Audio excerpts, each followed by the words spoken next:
Hello guys, welcome to Eklavya Snatak YouTube channel.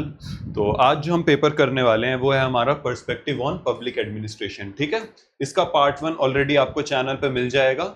ठीक, और ये जो वीडियो होगा ये हमारा पार्ट 2 रहने वाला है उसी का। ठीक है, तो देखिए ये जो है हमारा ये इंग्लिश मीडियम में वीडियो होगा। आपको जो हिंदी मीडियम का वीडियो है उसका लिंक आपको डिस्क्रिप्शन में मिल जाएगा, और जब आप चैनल पे सर्च भी करोगे तब भी उसमें ऊपर ही आपको मिल जाएगा। ठीक है, तो ये आपका सेमेस्टर 6 का रहेगा, और कुछ बच्चों का सेमेस्टर 2 में भी ये पेपर आता है। ठीक है, और ये आपका Delhi university, SOL, NC web सभी के जितने भी बच्चे हैं उन सब का अगर ये वाला पेपर है तो उन सब में ये पेपर का जो क्वेश्चंस है वो आने वाले हैं, और इसका जो आरओआई है वो बहुत ज्यादा हाई होगा। ठीक है, तो पार्ट 1 आपको चैनल के ऊपर ऑलरेडी मिल जाएगा। ठीक है, तो अब हम इस वीडियो को शुरू करते हैं। तो जो हमारा फर्स्ट क्वेश्चन है वो कहता है कि डिस्कस द प्रिंसिपल ऑफ पॉड्सकॉब। ठीक है, प्रिंसिपल्स ऑफ पब्लिक एडमिनिस्ट्रेशन, जो कि हमारा पॉड्सकॉब। ठीक है, how is public administration different from private administration. ठीक है, तो हम क्या करेंगे, सबसे पहले पॉड्सकॉब के जो हमारा प्रिंसिपल है उसको पढ़ेंगे, उसके बाद हम डिफरेंस को समझेंगे कि आपका प्राइवेट एडमिनिस्ट्रेशन और पब्लिक एडमिनिस्ट्रेशन के अंदर क्या डिफरेंस है, और लास्ट में हम क्या समझेंगे कि we have to explain the politics administration dichotomy. ठीक है, कि दोनों के बीच में कि जो डाइकोटमी है वो क्या है। देखिए, तो अब हम पब्लिक एडमिनिस्ट्रेशन की तरफ आ जाते हैं। तो हम ऑलरेडी पार्ट 1 में ये समझ चुके हैं कि पब्लिक एडमिनिस्ट्रेशन में आप क्या करते हो। This is a discipline which is concerned with organizing and managing collective affairs in the public interest. Basically public administration के अंदर आप वो सारे काम करते हो जो कि public interest के अंदर important है, मतलब कि जो भी आपका पब्लिक के वेलफेयर के लिए काम है। ठीक है, आप पॉलिसीज बनाओगे, किसके लिए बनाते हो, आप सिटीजन्स के लिए बनाते हो, है ना। तो ये सारी चीजें आपका पब्लिक एडमिनिस्ट्रेशन के अंदर आ जाती हैं। ये कैसा फील्ड है, it is a field that values efficiency. ठीक है, एफिशिएंसी को ये वैल्यू देता है। इसके अलावा इकोनॉमी के ऊपर फोकस रहता है। ठीक, हायरार्की देखने को मिलती है, मतलब हम इसमें देखते हैं कि कैसे लेवल्स ऑफ गवर्नमेंट होते हैं। ठीक है, आप एडमिनिस्ट्रेशन में देखते हो ना कि अलग अलग लेवल्स देखने को मिलते हैं हमको, जो कि सब एक दूसरे के ऊपर क्या होते हैं, अकाउंटेबल होते हैं। मेरिटोक्रेसी हमको देखने को मिलती है, यानी कि जो आपके एडमिनिस्ट्रेटर्स होते हैं वो कैसे आते हैं, वो कोई भी एग्जाम को क्लियर करके आते हैं। ऐसा नहीं होता है कि उनको कोई भी पर्सनल रिलेशंस की वजह से सेलेक्ट किया जाता है। ठीक है, अथॉरिटी रिस्पॉन्सिबिलिटी बैलेंस देखने को मिलता है कि मतलब एडमिनिस्ट्रेटर के पास अथॉरिटी तो होती है लेकिन उसके पास क्या होती है, रिस्पॉन्सिबिलिटी भी होती है कि वो मतलब कोई भी एक्शन लिया जा रहा है तो उसके लिए रिस्पॉन्सिबल कौन होगा, वो व्यक्ति होगा। ठीक है, एंड बजटिंग एज अ की instrument of control and coordination, और इसमें बजटिंग भी आती है। Budgeting is basically your management of money. ठीक है, आप मनी को कैसे मैनेजमेंट कर रहे हो, उसमें उसका एक्सपेंडिचर आ गया, उसकी सेविंग्स आ गई। ठीक है, ये सारी चीजें एज अ की instrument of control and coordination. ठीक है, समझ गए पब्लिक एडमिनिस्ट्रेशन। तो जो पॉड्सकॉब का आपका प्रिंसिपल है ये एक पब्लिक एडमिनिस्ट्रेशन का प्रिंसिपल है। बेसिकली ये क्या कहता है कि एक पब्लिक एडमिनिस्ट्रेटर जो है उसको किन स्टेप्स में काम करना चाहिए। ठीक है, उसके पास जो डिफरेंट स्टेप्स हैं जिससे वो पूरा एडमिनिस्ट्रेटिव फंक्शन को परफॉर्म करेगा। तो वो ये जो प्रिंसिपल दिया गया था ये आपका लूथर गुलिक द्वारा दिया गया था। तो ये इंपॉर्टेंट इसलिए हो जाता है बिकॉज ये आपको बताता है कि कैसे डिफरेंट स्टेप्स में कोई भी एडमिनिस्ट्रेटर काम कर रहा है। तो सबसे पहले पी से होता है प्लानिंग। ठीक है, इसका क्या मतलब हुआ, प्लानिंग का मतलब हुआ कि आप कोई भी गोल डिसाइड करोगे कि आपको कोई, मान लो आप एक एडमिनिस्ट्रेटर हो, आपने अचीव कर दिया कि यहाँ पे वेस्ट बहुत ज्यादा है ना, एक सर्टेन एरिया में वेस्ट बहुत ज्यादा हो रहा है, तो उसको हमको क्या करना है, उसको वहां से क्लियर आउट कर देना है। तो ये आपने प्लान कर लिया, ये आपने अपने लिए एक गोल बना लिया। ठीक है, and preparing the right course of action, और आप क्या करोगे कि आप ये डिसाइड करोगे कि हमको कैसे उस गोल को अचीव करना है। उसके बाद आप क्या करोगे, ऑर्गेनाइजिंग करोगे। ठीक है, ऑर्गेनाइजिंग के अंदर क्या आता है कि आप रोल्स को अरेंज करोगे, डिपार्टमेंट को क्या करोगे, मैनेज करोगे कि कौन से डिपार्टमेंट किस काम के लिए क्या है, रिस्पॉन्सिबल है। और ठीक है, और क्या करोगे, एक प्रॉपर स्ट्रक्चर तैयार करोगे, पूरा का क्या करोगे, ऑर्गेनाइज करोगे, प्रॉपर स्ट्रक्चर प्रिपेयर करोगे ताकि किसी भी काम को क्या किया जा सके, परफॉर्म किया जा सके। उसके बाद आप क्या करोगे, उसके बाद आ जाता है हमारा स्टाफिंग। स्टाफिंग के अंदर कौन कौन सी चीजें हैं, स्टाफिंग के अंदर आपका रिक्रूटमेंट हो गया। मान लो आपको वेस्ट मैनेजमेंट के लिए साफ सफाई करवानी है, तो आप क्या करोगे, रिक्रूट करोगे लोगों को कि क्या करें, वो काम कर सके, उनकी ट्रेनिंग होगी। ठीक है, उनको आप ट्रेन करोगे to perform that function and placing the right people in the right job. And it is very important because जब तक आप सही आदमी को एक सही जगह पे काम नहीं दोगे तब तक उतनी एफिशिएंसी नहीं आ पाएगी। इसका बेसिकली मतलब यह है कि आप स्किल बेसिस पे लोगों को क्या करो, रिक्रूट करो कि जिसकी जैसी स्किल है उस हिसाब से उसको जॉब दो। फिर उसके बाद आ जाता है डी से हमारा डायरेक्टिंग। इसके अंदर आ गया कि आप एज एन एडमिनिस्ट्रेटर क्या करोगे, गाइडेंस प्रोवाइड करोगे, लीडरशिप प्रोवाइड करोगे, ताकि जो आपका काम है वो अच्छे से क्या हो सके, एग्जीक्यूट हो सके। फिर आप कोऑर्डिनेट करोगे, मतलब जो डिफरेंट डिपार्टमेंट्स आपने ऑर्गेनाइज कर रहे हैं, है ना, आपने फॉर एग्जांपल वेस्ट मैनेजमेंट के लिए आपने एमसीडी को किया, तो एमसीडी के अंदर भी छोटे छोटे डिफरेंट डिपार्टमेंट्स होंगे, उन डिपार्टमेंट्स के बीच में कोऑर्डिनेशन इस्टेब्लिश करना, और जो भी एक्टिविटीज हो रही है उनको यू ब्रिंग इनटू हार्मनी, ताकि काम कैसा हो सके, मतलब उसमें कोई भी कॉन्फ्लिक्ट ना देखने को मिल सके, कि मतलब डिपार्टमेंट्स के बीच में जो कोऑर्डिनेशन है वो अच्छे से बना रहे और कोई भी कॉन्फ्लिक्ट ना हो, झगड़ा ना हो, ठीक है। उसके बाद रिपोर्टिंग होगी। रिपोर्टिंग के अंदर आप अपने सीनियर्स को क्या करोगे, रिपोर्ट करोगे, जो भी आप काम कर रहे हो उसको रिकॉर्ड करोगे, ठीक है। कम्युनिकेट करोगे with your superior about your performance, ठीक है। और लास्ट में आ जाता है आपका बजटिंग। बजटिंग आप ऑलरेडी समझ चुके हैं। इसके अंदर क्या होता है कि जो भी आपका एक्सपेंडिचर होगा आप उसको प्रिपेयर करोगे, उसको अप्रूव करोगे, है ना, उसको चेक्स एंड बैलेंस बना के रखोगे, कि मतलब जो भी एक्सपेंडिचर हो रहा है वो कहीं बिना मतलब में तो नहीं हो रहा है ना, जो बजट है वो अच्छे तरीके से यूज हो रहा हो, वो एफिशिएंट यूज हो उस बजट का, ठीक है। तो it is a major tool for legislative oversight, executive control and departmental management. चलिए, तो अब हम समझते हैं कि पब्लिक और प्राइवेट एडमिनिस्ट्रेशन के अंदर बीच में जो डिफरेंस है वो क्या होता है। तो पब्लिक एडमिनिस्ट्रेशन बेसिकली क्या होता है, पब्लिक एडमिनिस्ट्रेशन में आप काम करते हो पब्लिक के वेलफेयर के लिए, है ना, कि मतलब जनता का फायदा हो सके, इसके लिए काम करते हो। पब्लिक इंटरेस्ट में मतलब जो आपके पब्लिक की डिमांड है आप उसके लिए काम कर रहे हो। फॉर एग्जांपल पब्लिक की डिमांड है कि आपके एरिया में पाइपलाइन आए, ठीक है, वाटर की पाइपलाइन आए, तो आप इसके लिए काम कर रहे हो, that is your public interest का एग्जांपल। और सोशल जस्टिस के लिए काम कर रहे हो, कि मतलब समाज में फॉर एग्जांपल किसी के साथ डिस्क्रिमिनेशन हो रहा है, वो डिस्क्रिमिनेशन भले ही पीने के पानी की वजह से हो रहा हो, कि मतलब आपके सोसाइटी के सर्टेन हिस्सों को क्लीन वाटर नहीं मिल रहा है, तो ये उनके साथ इनजस्टिस हो रहा है ना, तो ये चीज को आप क्या करोगे, प्रोवाइड कराओगे, ताकि जो आपका किसी भी तरह का डिस्क्रिमिनेशन है वो समाज के किसी भी हिस्से के साथ ना हो सके, ठीक है। It operates under constitutional and legal obligation. इसका क्या मतलब हुआ कि पब्लिक एडमिनिस्ट्रेशन के तहत जितने भी काम होते हैं वो सारे कैसे, कानूनी रूप से बाध्य होते हैं, मतलब वो कानून के दायरे में रहकर ही होते हैं, ठीक है। इज मोर ट्रांसपेरेंट, वो ज्यादा ट्रांसपेरेंट होते हैं, क्योंकि आप क्या कर सकते हो, उसके प्रति जाके आप एडमिनिस्ट्रेटर से सवाल पूछ सकते हो। अकाउंटेबल टू द लेजिस्लेचर, कि मतलब उसके लिए क्या होगा, लेजिस्लेचर के प्रति वो अकाउंटेबल होगा, कि जो भी काम हो रहा है उसके लिए उसकी जवाबदेही होगी, ठीक है। लेजिस्लेचर के प्रति, जुडिशियरी के प्रति, ठीक है, आप उसको क्या करना पड़ेगा, कोर्ट में भी जवाब देना पड़ेगा, सिटीजन्स को भी जवाब देना पड़ेगा, और इसके अलावा जितने भी डिफरेंट पब्लिक इंस्टीट्यूशंस हैं उनको भी जवाब देना पड़ेगा, ठीक है। इसी का उल्टा क्या होता है, आपका प्राइवेट एडमिनिस्ट्रेशन होता है। प्राइवेट एडमिनिस्ट्रेशन का गोल पब्लिक वेलफेयर नहीं है, इसका गोल क्या होता है, प्रॉफिट मैक्सिमाइज करना, कि कैसे ज्यादा से ज्यादा प्रॉफिट अचीव किया जा सके, एफिशिएंसी लाई जा सके काम में, और जो आपका ऑर्गेनाइजेशन है उसको कैसे ज्यादा सक्सेसफुल बनाया जा सके, ठीक है। इसमें मैनेजेरियल फ्लेक्सिबिलिटी देखने को मिलती है, मतलब मैनेजर के पास क्या होगा, लिबर्टी होगी, ठीक है। क्या लिबर्टी होगी, कि वो इनोवेशन ला सके, है ना, न्यू आइडियाज को ट्राई कर सके। जब वो न्यू आइडियाज ट्राई करेगा तो क्या होगा, हो सकता है उसके पॉजिटिव या नेगेटिव इंपैक्ट आए, है ना, अगर पॉजिटिव आएगा तो उसका फायदा होगा, नेगेटिव आएगा तो नुकसान होगा, लेकिन इससे क्या पता चल रहा है कि उनको फ्लेक्सिबिलिटी मिली हुई है, उनके पास क्या है, अधिकार है कि वो क्या कर सके, अपने हिसाब से काम कर सके। लेस पब्लिक अकाउंटेबिलिटी देखने को मिलती है, मतलब वो उतना ज्यादा पब्लिक एडमिनिस्ट्रेशन की तरह अकाउंटेबल नहीं होता है, and is driven more by market competition than public service obligation. और इसका ड्राइविंग फोर्स क्या है, मार्केट, कि मतलब मार्केट में जिस चीज की डिमांड है, मार्केट में जैसा कंपटीशन है, उस हिसाब से यहाँ पे काम होता है, ना कि पब्लिक सर्विस के लिए, ठीक है। तो समझ गए दोनों के बीच का डिफरेंस। बेसिकली अगर हम इसके बीच में डिफरेंशिएट करना चाहें तो कैसे करेंगे, हम दोनों का गोल क्या है, पब्लिक एडमिनिस्ट्रेशन आपका पब्लिक वेलफेयर के लिए काम करता है, लेकिन प्राइवेट एडमिनिस्ट्रेशन आपका प्रॉफिट के लिए काम करता है।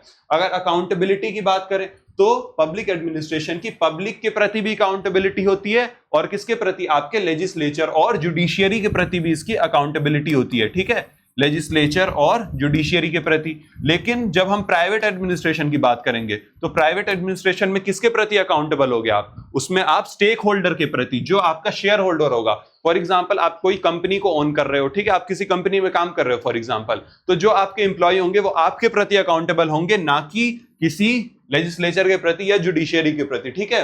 डिसीजन मेकिंग इसमें कैसी होती है, ज्यादा लीगल होती है, ज्यादा प्रोसीजरल होती है। इसका मतलब क्या है कि ये कानून से बाध्य होती है और इसमें प्रोसीजर्स को फॉलो किया जाता है, स्टेप्स को फॉलो किया जाता है। लेकिन जब हम प्राइवेट एडमिनिस्ट्रेशन की बात करेंगे तो यहाँ पे ज्यादा फ्लेक्सिबिलिटी हमको देखने को मिल रही है, क्योंकि आप यहाँ पे इनोवेशन वगैरह भी कर सकते हो, न्यू आइडियाज को इंप्लीमेंट कर सकते हो। ठीक है, nature of service public administration का कैसा है, ये यूनिवर्सल है और सिटीजन ओरिएंटेड, मतलब आप सिटीजन के लिए जो भी काम होगा उसके लिए करोगे। ठीक है, लेकिन प्राइवेट एडमिनिस्ट्रेशन का कैसा है, ये कस्टमर ओरिएंटेड है। बेसिकली ये सभी सिटीजन्स को एक जैसा नहीं ट्रीट करता, इसके लिए जो भी इसके सिटीजन की डिमांड होगी, इसके कस्टमर की डिमांड होगी, वो उसको ध्यान में रख के आपकी सर्विस को प्रोवाइड करेगा। ठीक है, मोटिव क्या होता है, मोटिव आपका पब्लिक एडमिनिस्ट्रेशन का पब्लिक इंटरेस्ट को फुलफिल करना, लेकिन प्राइवेट एडमिनिस्ट्रेशन का क्या होता है, आपका प्राइवेट इंटरेस्ट को फुलफिल करना। और वो प्राइवेट इंटरेस्ट क्या है, वो प्राइवेट इंटरेस्ट है आपका प्रॉफिट। ठीक है,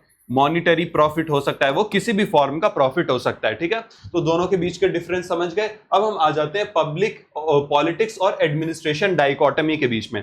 अब देखो डाइकोटमी का क्या मतलब होता है, बेसिकली डाइकोटमी मींस द्वैतवाद, की मतलब किसी भी विचार में आप कोई भी विचार करोगे है ना, तो उसमें आपके दो पहलू देखने को मिलेंगे। तो पॉलिटिक्स और एडमिनिस्ट्रेशन में दो पहलू क्या है, बेसिकली ये जो डाइकोटमी है इसको आपको दिया था वुड्रो विल्सन ने। इसका क्या मतलब होता है, इन्होंने क्या कहना चाहा कि जो पॉलिटिक्स है और एडमिनिस्ट्रेशन है ये दोनों एक जैसी चीजें नहीं है, ये क्या है, डिफरेंट है ना, डिफरेंट है। और ये किस फॉर्म में डिफरेंट है, ये कहते हैं कि पॉलिटिक्स जो होती है ये आपका रूल बनाएगी। ठीक है, ये आपकी पॉलिसीज बनाएगी, कि पॉलिटिक्स का काम क्या है, सिर्फ पॉलिसी को फॉर्मुलेट करना। लेकिन एडमिनिस्ट्रेशन का काम क्या है, एडमिनिस्ट्रेशन का काम है उसका उस पॉलिसी को इंप्लीमेंट करना।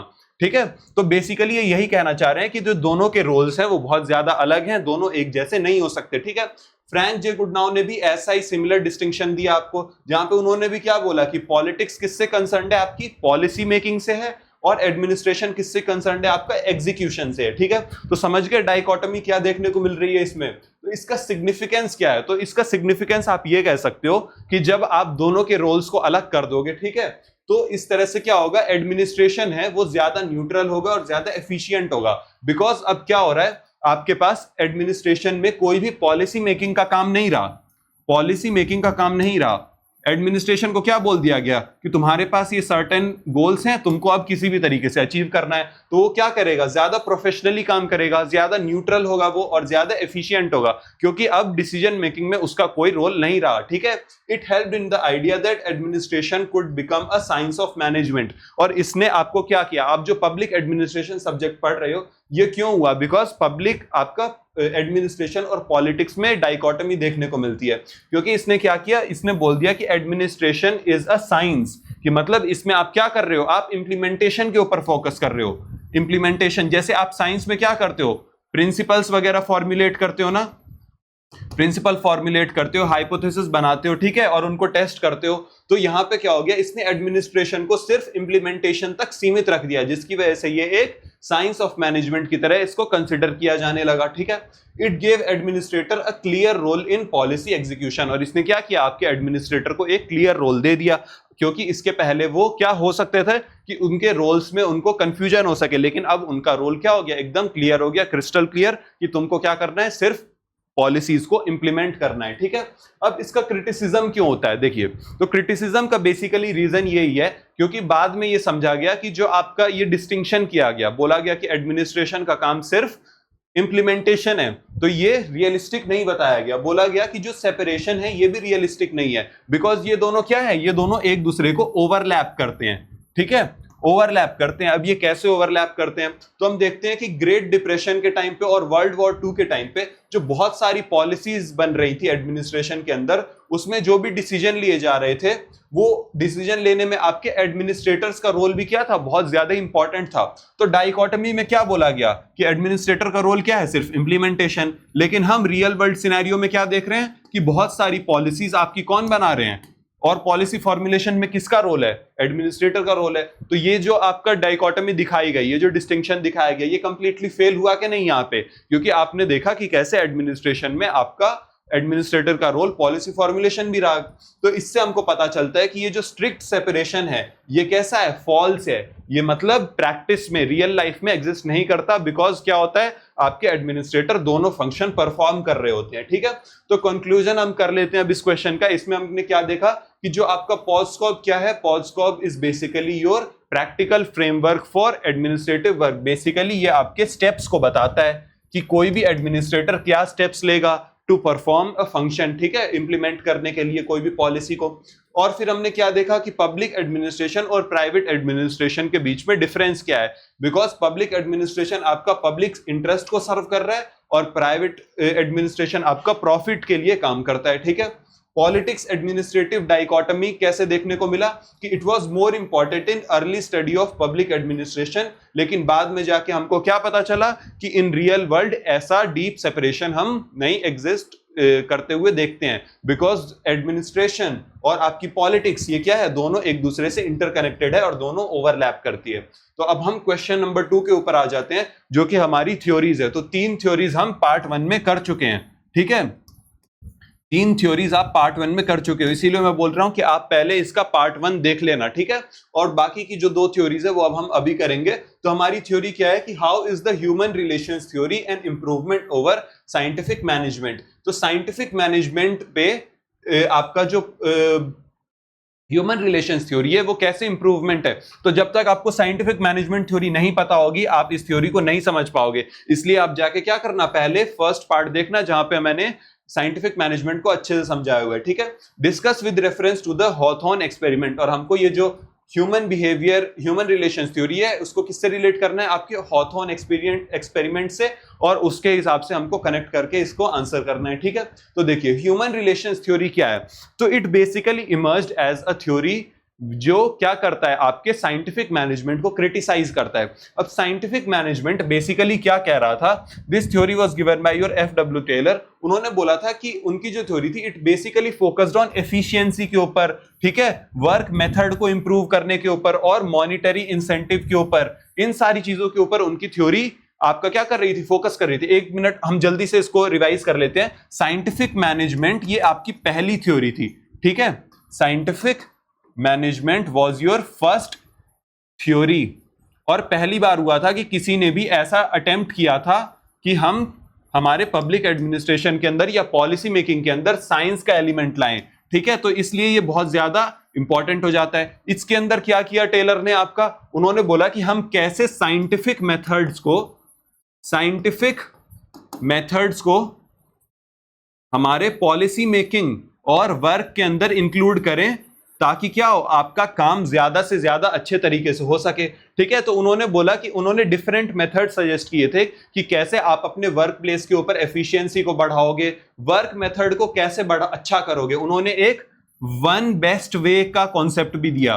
वन बेस्ट वे कि मतलब उन्होंने बोला कि हर एक काम को करने का एक सबसे एफिशिएंट तरीका होता है। फॉर एग्जांपल, एक छोटा सा एग्जांपल ले लो, ये पेन यहां पे है, ठीक है, ये पेन यहां पे है। उन्होंने बोला कि इस पेन को उठाने के लिए भी 10 तरीके के स्टेप होंगे, लेकिन कोई एक स्टेप होगा जो बेस्ट होगा, जो सबसे कम टाइम में इस पेन को आपको उठा के दे देगा।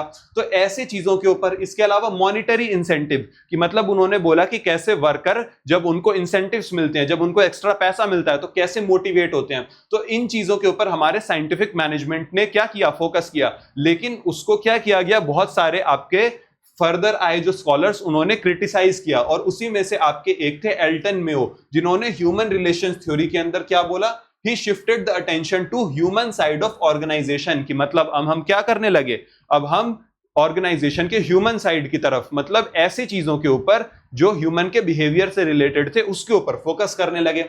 जैसे कौन सी चीजें हो गई, एक वर्कर की फीलिंग्स हो गई, ठीक है, उसका एटीट्यूड हो गया, इनफॉर्मल ग्रुप्स हो गए। मतलब इनफॉर्मल ग्रुप्स जैसे कि आपका देखो, आप कोई भी वर्क प्लेस पे जाओगे, आप देखोगे कि 2-4 लोगों का क्या होगा या 4-5 लोगों का क्या होगा, एक इनफॉर्मल ग्रुप बना होगा। इनफॉर्मल ग्रुप बेसिकली मतलब कि वो लोग आपस में दोस्त होंगे, हो सकता है वो साथ में बस लंच कर रहे हो, है ना, हो सकता है वो 100 लोगों के ऑर्गेनाइजेशन में ऐसे चार पांच लोगों का ग्रुप बनाओ जो क्या कर रहे हो, आपस में लंच कर रहे हो या छुट्टी हो तो वो एक साथ निकल रहे हो। ये सारी चीजों का इंपॉर्टेंस के ऊपर ध्यान दिया, कम्युनिकेशन का इंपॉर्टेंस समझाया और पार्टिसिपेशन का इंपॉर्टेंस समझाया। तो अब हम देखते हैं कि इसको क्या बोला गया, इसको पाथ ब्रेकिंग थ्योरी बोला, बिकॉज यहां पे ऐसा पहली बार हुआ कि ह्यूमन के जो आपका इमोशनल साइड है उसके ऊपर आपने फोकस किया। ठीक है, that highlighted the limitations of your mechanistic approach. और इसमें क्या किया हमने, जो मैकेनिस्टिक अप्रोच थी जैसे कि साइंटिफिक मैनेजमेंट वाली अप्रोच थी जहां पे बोला गया कि ह्यूमन क्या है, सिर्फ एक मशीन है जो पैसे के ऊपर काम करता है, उन सारी चीजों को हमने क्रिटिसाइज किया। ठीक है, इसलिए इसको पाथ ब्रेकिंग थ्योरी बोला गया। अब हम इसको डिटेल में समझेंगे कि ह्यूमन रिलेशंस थ्योरी कैसे आपका साइंटिफिक मैनेजमेंट से क्या है, इंप्रूवमेंट है। ठीक है, तो सबसे पहला हम क्या कह सकते हैं कि it replaces the mechanical view of worker. इसका मतलब हुआ कि जो साइंटिफिक मैनेजमेंट है उसने वर्कर को मशीन के रूप में देखा। अब हम समझ चुके हैं कि उसने कैसे मशीन के रूप में देखा, और उसने किसके ऊपर फोकस किया, फॉर्मल स्ट्रक्चर के ऊपर। फॉर्मल स्ट्रक्चर मतलब कि उसने क्या किया, मैनेजमेंट और वर्कर को, जो आपका मैनेजमेंट है और वर्कर है उसको बोल दिया कि ये दो अलग बॉडीज हैं, ये एक दूसरे से क्या है, बिल्कुल डिस्टिंक्ट हैं। ठीक है, और दोनों के रोल क्या बोले कि दोनों का रोल बिल्कुल अलग अलग है। मैनेजमेंट क्या करेगा, आपका सिर्फ पॉलिसीज को बनाएगा, ये डिस्कवर करेगा कि कौन सा बेस्ट वे ऑफ वर्किंग है, और वर्कर का काम सिर्फ इतना होगा कि जो उसको बोला गया है वो चुपचाप करता रहे। फॉर एग्जाम्पल, इसीलिए इसको क्या बोला गया कि ये मैकेनिस्टिक अप्रोच है, कि मतलब जैसे आप मशीन में क्या करते हो, कुछ आउटपुट कर देते हो ना, आपने उसके अंदर कोई कोड डाल दिया, बोल दिया कि मशीन क्या करेगी, 10 बार अपने हाथ को ऐसे हिलाएगी कोई भी सामान को उठाने के लिए। तो इसीलिए इसको क्या बोला गया कि वर्कर एक मशीन के रूप में काम करेगा, और मैक्सिमम आउटपुट के ऊपर फोकस किया, और one best way of doing a task, की मतलब कोई भी टास्क करने के लिए एक सबसे बेहतर तरीका चुनने के ऊपर फोकस किया गया। ठीक है, लेकिन जो आपकी ह्यूमन रिलेशंस थ्योरी थी उसने इसको करेक्ट किया by viewing the organisation as a social system, जिसने ऑर्गेनाइजेशन को कैसे, एक सामाजिक सिस्टम, एक सोशल सिस्टम के रूप में देखा। ठीक है, और रिकॉग्नाइज किया इसने कि वर्कर जो है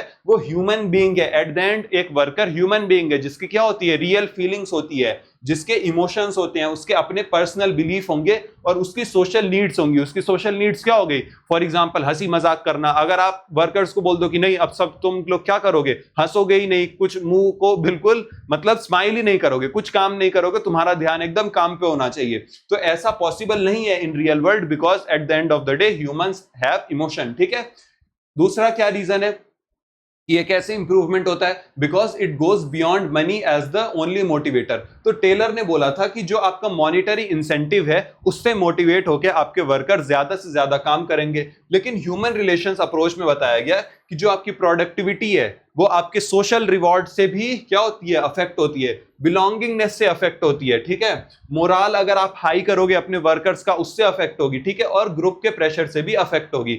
इसका क्या मतलब हुआ कि अगर फॉर एग्जांपल आप किसी ऑर्गेनाइजेशन में काम करते हो, है ना, आपने 5 साल किसी ऑर्गेनाइजेशन में काम किया, तो नेचुरली आपके अंदर उस ऑर्गेनाइजेशन के प्रति क्या होगा, एक बिलोंगिंगनेस वाली फीलिंग आ जाएगी। ठीक है, आपको लगेगा कि this organisation is a part of me and I am a part of this place. ठीक है, तो वो सारी चीजों के ऊपर हमने क्या किया, अब इसको मतलब, और ऐसे केस में क्या होगा, आपकी प्रोडक्टिविटी भी अच्छी रहेगी, because at that case you start to consider that organisation as a part of you. ठीक है, तो अब जब आप अपने उसमें आपका क्या होगा, पर्सनल मोटिवेशन भी इससे जुड़ जाता है, और ग्रुप प्रेशर की मतलब आप जब किसी वर्क प्लेस पे काम करते हो तो आपके आसपास के जो वर्कर्स होते हैं उनसे देख के भी आपका जो आउटपुट है, आपका जो मोटिवेशन है वो अफेक्ट होता है। ठीक है, तो जो हॉथॉर्न एक्सपेरिमेंट्स थे उन्होंने बताया कि जो नॉन इकोनॉमिक रिवॉर्ड्स हैं, मतलब ऐसे रिवॉर्ड्स जो आपके पैसे से बड़े हैं, ठीक है, मतलब जो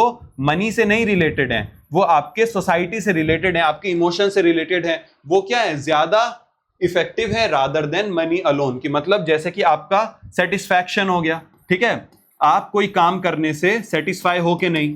ठीक है, अगर आपको बोल दिया गया कि तुम एक बहुत खराब वर्किंग कंडीशन में 12-12 घंटे काम करो, तुमको उसका पैसा मिलेगा, हो सकता है 80% लोग उस जगह पे काम ना करें और क्या करें, वो एक ऐसे काम को चुने जहां पे उनको मेंटल पीस मिले, ठीक है। तो उन्होंने इसमें हॉथॉर्न एक्सपेरिमेंट पे बेसिकली ये बताया गया कि जो आपके डिफरेंट रीजंस है, जो सोशल चीजें हैं वो ज्यादा अफेक्ट करती हैं रादर देन योर मनी, ठीक है। इसके अलावा इसमें हमने इनफॉर्मल ग्रुप के जो इंपॉर्टेंस है उसको समझा। इनफॉर्मल ग्रुप वाला हमने क्या एग्जांपल देख लिया कि मतलब आपका वर्क प्लेस में कुछ फ्रेंड्स बन जाते हैं, ठीक है, उन फ्रेंड ग्रुप का इंपॉर्टेंस क्या है, ठीक है। जैसे कि बताया गया कि जो वर्कर हैं they do not act only as isolated individual, they act as a member of group and group norm strongly shape behaviour and output. कि मतलब आप जैसे ग्रुप का हिस्सा होगे, आपका जो आउटपुट है वो उस ग्रुप के आउटपुट से क्या होगा, काफी ज्यादा इफेक्ट रहेगा, ठीक है, उसका इफेक्ट उसके ऊपर पड़ेगा। इसके बाद हम देखते हैं चौथा कैसे होता है कि it improves communication and participation. तो साइंटिफिक मैनेजमेंट में हमने देखा, जैसे कि ऑलरेडी हम समझ चुके हैं कि जो मैनेजमेंट है और जो वर्कर हैं उनके बीच में क्या किया था, एक क्लियर डिस्टिंक्शन हमने कर दिया था, ठीक है, जिसमें मैनेजमेंट का काम था पॉलिसी को बनाना या फिर ये डिसाइड करना कि हमको कैसा काम करवाना है, और वर्कर का क्या काम था, वर्कर का काम था कि वो चुपचाप उसको फॉलो करता रहे, ठीक है। लेकिन यहां पे क्या हुआ, ह्यूमन रिलेशन थ्योरी में इसमें बोला कि जो वर्कर का कोऑपरेशन है, अगर वर्कर को आप डिसीजन मेकिंग में क्या करोगे, कंसल्ट करोगे, उसको इन्फॉर्म करोगे स्टेप्स को लेके, कि मतलब उसको आपने वर्कर के ग्रुप को इन्फॉर्म किया कि हम ऐसे स्टेप्स लेना चाह रहे हैं, या फिर उसको अलाउ करोगे to participate and to give their output, to give their input, ठीक है। अगर आप उसको अलाउ करोगे कि तुम इनपुट दो डिसीजन मेकिंग में, तो क्या होगा, वर्कर ज्यादा कोऑपरेटिव होगा, वर्कर ज्यादा अच्छे तरीके से काम करेगा, और इसकी वजह से जो मैनेजमेंट और वर्कर के बीच में कॉन्फ्लिक्ट देखने को मिलता है, मैनेजमेंट और वर्कर के बीच में कॉन्फ्लिक्ट, वो क्या होगा, खत्म हो जाएगा, और ऑर्गेनाइजेशनल गोल क्या होगा, आप ज्यादा अच्छे तरीके से अचीव कर पाओगे, बिकॉज अब सब लोग कैसे काम करेंगे, हार्मनी में काम करेंगे, ठीक है, हार्मनी में काम करेंगे। समझ गए। अब चलते हैं हमारा लास्ट, कैसे ये डिफरेंस हो जाता है, डिफरेंट हो जाता है, because it makes supervision more humane. Humane का क्या मतलब हुआ कि अब आप एम्पैथेटिक हो गए, ठीक है, एम्पैथी जैसी फीलिंग्स आपके अंदर आने लगी, बिकॉज आप क्या कर रहे थे, स्ट्रिक्ट कमांड फॉलो कर रहे थे उधर में, ठीक है। साइंटिफिक मैनेजमेंट में स्ट्रिक्ट कमांड थी, स्ट्रिक्ट कंट्रोल था, लेकिन ह्यूमन रिलेशन में ये एम्फेसिस डाला गया कि जो एम्प्लॉय के एटीट्यूड है, एम्प्लॉय के सेंटिमेंट्स हैं, मतलब उसके कैसे इमोशंस हैं, उसकी जो साइकोलॉजिकल नीड्स है, उसके ऊपर भी आप क्या करो, फोकस करो, उसकी जो डिमांड्स है उसको समझो, ठीक है। और मैनेजमेंट का क्या काम होना चाहिए, मैनेजमेंट का काम होना चाहिए कि वो वर्कर की सोशल साइकोलॉजिकल नीड्स जो है उसको प्रॉपर कम्युनिकेशन करके समझे, वो समझे कि कैसे, क्या वर्कर अगर डिससेटिस्फाइड है ना, अगर मतलब मान लो वो किसी वजह से डिससेटिस्फाइड है ना, वो नाखुश हैं कि मतलब उनको उतना पैसा नहीं मिल रहा, उनको लग रहा है कि उनको ज्यादा पैसा मिलना चाहिए अपने काम का, लेकिन उनको उतना पैसा नहीं मिल रहा, तो ऐसे केस में क्या होगा, आपका आउटपुट खराब होगा ना। तो उन्होंने बोला आपके ह्यूमन रिलेशन थ्योरी में कि आप इन सारी चीजों के ऊपर भी फोकस करो, तभी क्या होगा, आपका जो आउटपुट है वो मैक्सिमम रह पाएगा और आप हार्मनी में काम कर पाओगे, ठीक है। तो हॉथॉर्न एक्सपेरिमेंट के ऊपर हम आ जाते हैं। तो हॉथॉर्न एक्सपेरिमेंट बेसिकली आपके एल्टन मेयो ने कंडक्ट किया था, और उनके जो एसोसिएट्स थे उन्होंने at your western electric company, ठीक है, उधर जाके इन्होंने क्या किया, अपने एक्सपेरिमेंट्स को बेसिकली कंडक्ट करा over a long period of time, ठीक है। तो ये क्या हुए, they became the foundation of human relations approach, और ये एक्सपेरिमेंट के जो रिजल्ट थे वो आपके ह्यूमन रिलेशन अप्रोच के फाउंडेशन बने, उसकी नींव बने, ठीक है। तो जो आपकी वेस्टर्न इलेक्ट्रिक कंपनी थी, बेसिकली ये आपका डिफरेंट चीजों में मतलब ऑपरेट करती थी, ये रिकॉर्डिंग सिस्टम बनाती थी, ठीक है, इसके अलावा ये बेल्स वगैरह बनाती थी, साउंड सिस्टम बनाती थी। तो इसके अंदर क्या हुआ, उन्होंने सबसे पहले ग्रेट इल्यूमिनेशन एक्सपेरिमेंट किया। ग्रेट इल्यूमिनेशन एक्सपेरिमेंट बेसिकली उन्होंने ऐसा किया कि कैसे ज्यादा लाइट होने के में, मान लो आप वर्किंग प्लेस में अंधेरा होगा, वर्किंग प्लेस में अंधेरा होगा तो क्या होगा, उन्होंने ये डिस्कवर किया कि जब अंधेरे वाली कंडीशन में आउटपुट डिफरेंट होता है, लेकिन एडिक्वेट लाइट में आउटपुट डिफरेंट होता है। रिले असेंबली स्टडी किया, इसके अलावा ह्यूमन एटीट्यूड्स एंड सेंटिमेंट्स को समझा, और बैंक वायरिंग ऑब्जर्वेशन स्टडी, ये डिफरेंट इनके क्या थे, एक्सपेरिमेंट्स थे जो उन्होंने over the period of time conduct करे, ठीक है। तो इसका एग्जांपल अब हम एक ये वाला समझेंगे, हमारा बैंक वायरिंग ऑब्जर्वेशन, ये क्या था। ठीक है। तो इसके मेन फाइंडिंग्स क्या थे? सबसे पहला फाइंडिंग इसका क्या था कि जो सोशल फैक्टर्स हैं वो आपके आउटपुट को अफेक्ट करते हैं, जो कि हम ऑलरेडी देख चुके हैं कि जो आपके सोशल नॉर्म्स हैं वो बेसिकली आपके आउटपुट को, वर्कर के आउटपुट को अफेक्ट कर रहे हैं, ऑलरेडी समझ चुके हैं। ग्रुप का इन्फ्लुएंस जो है वो बहुत ज्यादा पावरफुल है, ये भी हम समझ चुके हैं कि कैसे जो ग्रुप का स्टैंडर्ड है वो एक इंडिविजुअल के बिहेवियर को शेप करता है। बेसिकली जैसा ग्रुप वहां पे होगा, जैसा ग्रुप वर्क प्लेस पे एग्जिस्ट कर रहा होगा, वैसा ही वर्कर का क्या होगा, वर्कर का भी बिहेवियर हो जाएगा। ठीक है। इनफॉर्मल ग्रुप के इंपॉर्टेंस को समझा, can even limit your managerial power की, मतलब जो इनफॉर्मल ग्रुप्स भी हैं, छोटे छोटे फ्रेंडली ग्रुप्स भी हैं, वो भी आपके मैनेजेरियल पावर को क्या कर सकते हैं, लिमिट कर सकते हैं। कि मतलब वो अगर मान लो डिससेटिस्फाइड है तो वो छोटा ग्रुप अपना डिससेटिस्फैक्शन कैसे दिखा सकता है। फॉर एग्जांपल उन सभी लोगों ने जो आउटपुट था वो कम कर दिया, है ना, जो अपना काम था वो कम कर दिया ताकि वो अपना डिससेटिस्फैक्शन जाहिर कर सके। ठीक है। इसके बाद हम देखते हैं कि नॉन इकोनॉमिक रिवॉर्ड्स का जो इंपॉर्टेंस है वो हमको पता चला कि जो आपका सोशल अप्रूवल है, ग्रुप एक्सेप्टेंस है, ये सारी चीजें क्या है, ये मनी से ज्यादा मैटर करती हैं एक वर्कर के लिए। ठीक है।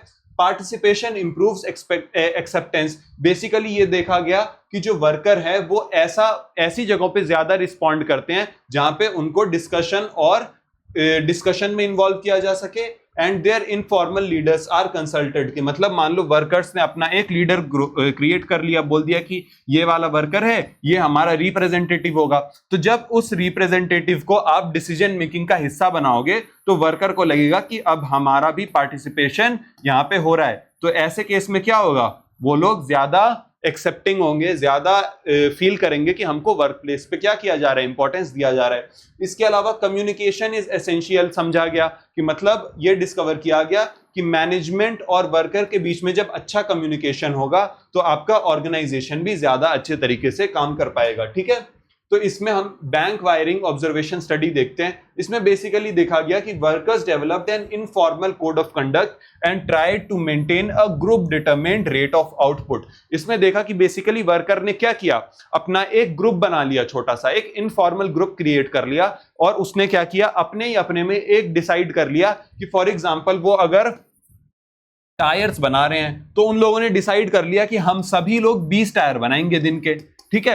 हो सकता है उसमें किसी वर्कर की एफिशिएंसी 30 टायर की भी हो, किसी की 10 की भी हो, किसी की 50 की भी हो, लेकिन क्या किया, सबने बोल दिया कि नहीं, हम सब तो क्या करेंगे, हम सब सिर्फ 20 टायर दिन के बनाएंगे। तो ऐसी चीजें उसमें डिस्कवर की हमने।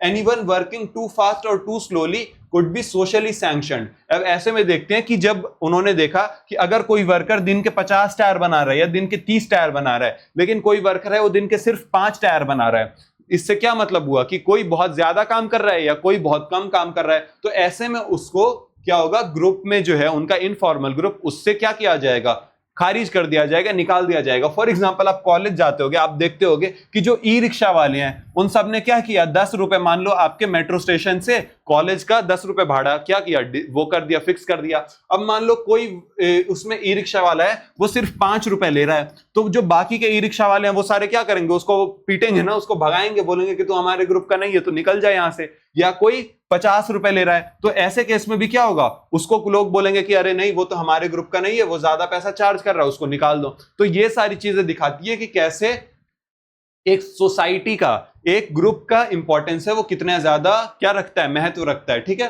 And it studied that group behaviour is guided by group की psychology, not just by your wage और फॉर्मल इंस्ट्रक्शन। की मतलब वो इंस्ट्रक्शन बेसिस पे ही सिर्फ काम नहीं करते, वो अपना खुद के रूल्स के हिसाब से काम करते हैं। तो to conclude we can say that human relation theory क्या है, it is an improvement over scientific management, क्योंकि ये आपके एडमिनिस्ट्रेशन को ज्यादा रियलिस्टिक बनाती है। ज्यादा रियलिस्टिक किस तरह से बनाती है, बिकॉज ये ह्यूमन के इमोशंस को समझ रही है, उसको ह्यूमेन बनाती है और ज्यादा सोशली सेंसिटिव बनाती है।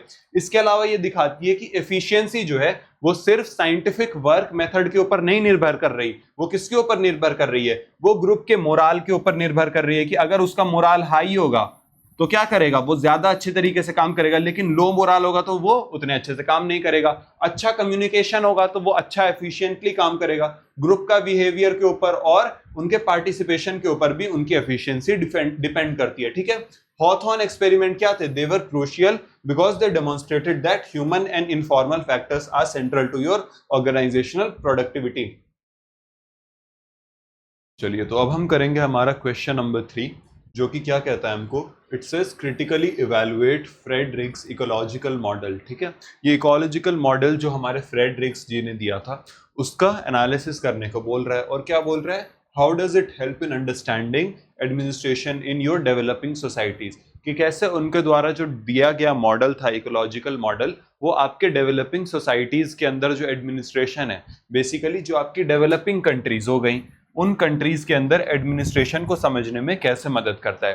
ठीक है, तो सबसे पहले अब हम समझेंगे कि उनका जो इकोलॉजिकल मॉडल था वो था क्या, और कैसे वो जो डिफरेंट आपके एडमिनिस्ट्रेशन या ब्यूरोक्रेसी मॉडल दिए, फॉर एग्जांपल आपका मैक्स वेबर का ब्यूरोक्रेसी मॉडल था, या डिफरेंट आपके जो स्कॉलर्स थे उनको द्वारा दिए गए एडमिनिस्ट्रेटिव मॉडल्स थे, उनसे कैसे डिफरेंट था। ठीक है, तो फ्रेडरिक्स ने आपका इकोलॉजिकल मॉडल दिया to study administration in relation to its social, political, economic and cultural and technological environment।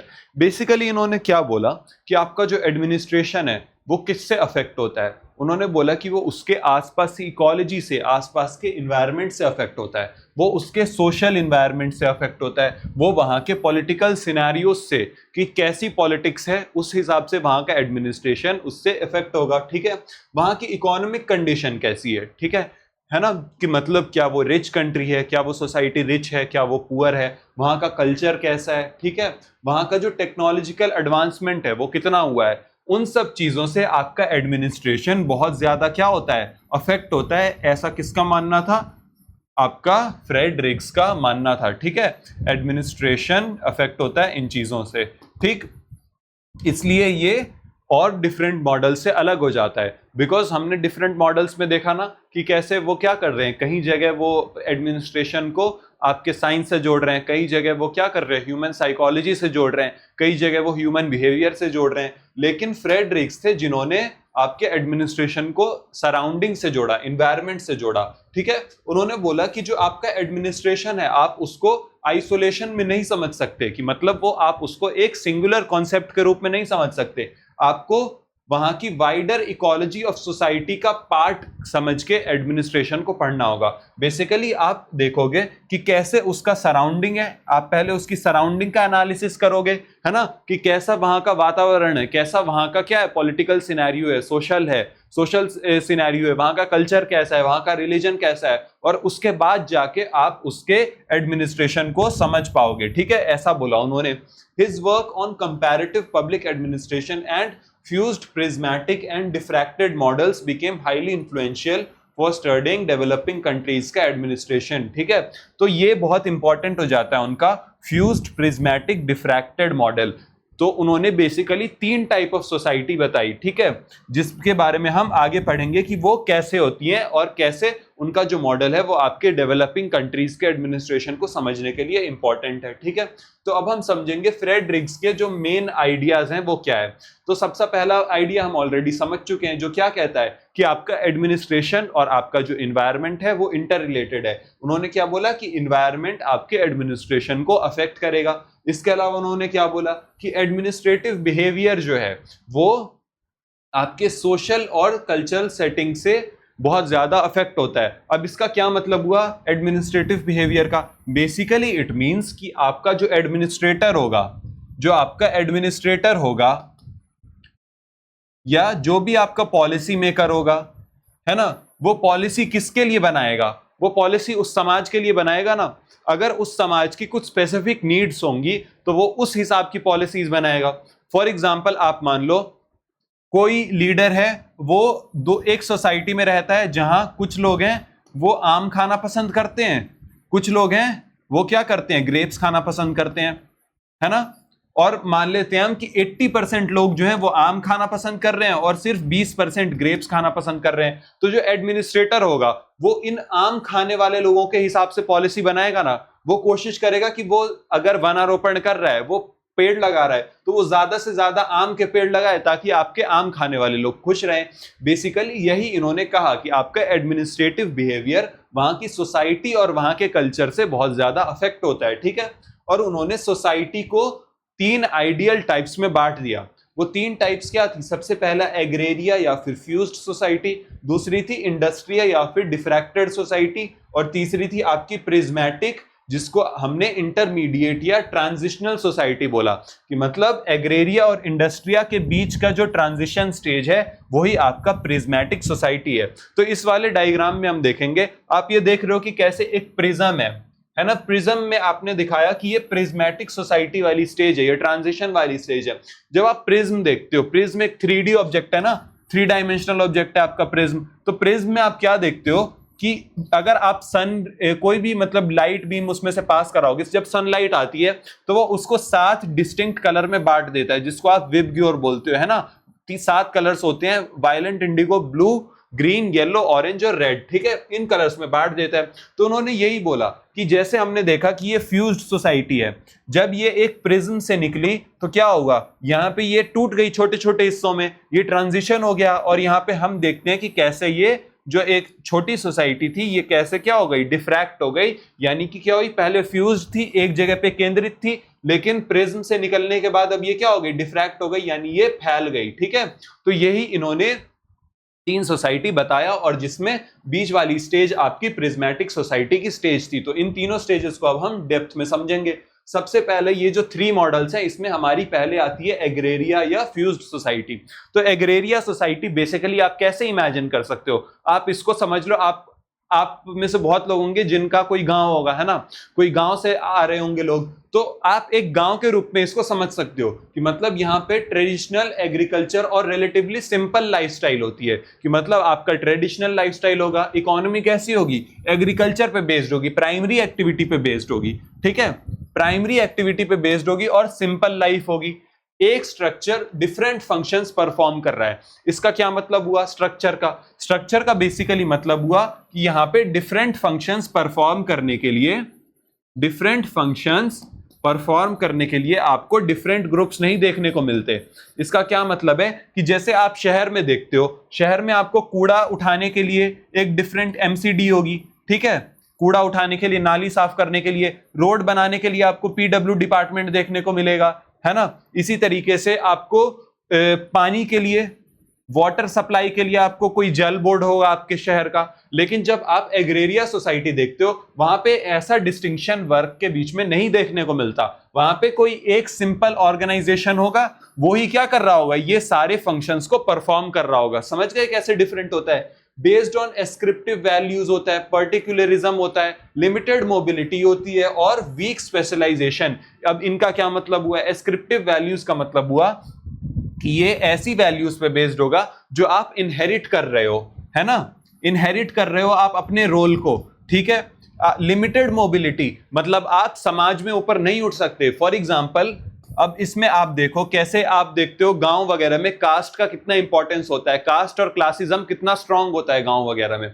आप देखते हो कि जो पिछड़े बैकवर्ड कम्युनिटी है गांव की, बैकवर्ड कम्युनिटी, या आप मान लो कि आपके पास खेत है, उसके ऊपर खेत पे काम करने के लिए आपके पास कोई बटाईदार है जो आपके खेत पे काम कर रहा है, तो वो क्या होगा, उसकी जनरेशंस उस खेत में ही काम करती रह जाएगी, वो कभी उस खेत को ओन नहीं कर पाएगी। आप शहर में देखते हो, शहर में आप डिफरेंट काम करके आप अपना फाइनेंशियल स्टेट को इंप्रूव कर सकते हो। लेकिन एग्रेरिया सोसाइटी में ये जो मोबिलिटी देखने को मिल रही है ये नहीं है, आप हायर लेवल ऑफ सोसाइटी को नहीं अचीव कर सकते। आपकी प्लेस जो है, आपकी जनरेशंस उसी प्लेस में रह जाती है। वीक स्पेशलाइजेशन देखने को मिलता है कि मतलब यहां पे हम ऑलरेडी समझ चुके हैं कि एक काम को करने के लिए आपका मतलब कोई एक व्यक्ति है, उसी के ऊपर हमने सारे काम दे दिए हैं कि तुम्हारा काम है, तुम ये सब काम करते रहो। उसके पास कोई स्पेशलाइजेशन नहीं है कि मतलब उसके पास कोई एक तरीके का काम करने को नहीं है, ठीक है, उसको सब काम परफॉर्म करना पड़ रहा है।